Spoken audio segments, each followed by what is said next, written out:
I want to point out a few things as well. Number one, the recent Wall Street Journal report regarding COVID, where the DOE has known and suggested that there was an actual leak at the Wuhan lab, and that they knew about it for a couple of years. That's interesting, because when some of us suggested that 2 years ago, my colleagues across the aisle said we were conspiracy theorists, we were nuts, we were xenophobic, all sorts of ridiculous complaints.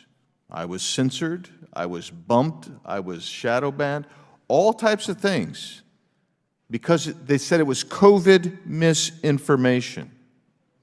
Joe Biden stood up and said, I think social media should do more censoring of COVID misinformation.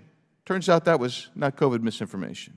When I stood up and said, I have on my desk 2 meta-studies which encompass over 100 studies on masking, and masks simply don't work unless you have a special, fitted, unique N95 mask.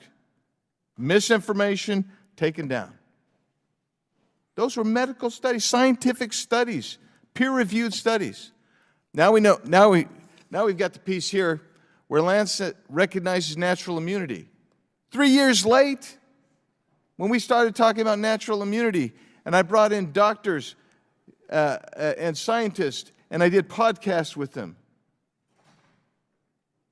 we were censored. That's what this bill gets at. Who was driving the censorship? Well, you want to know who was driving the censorship? How about what we had testified to just a couple weeks ago?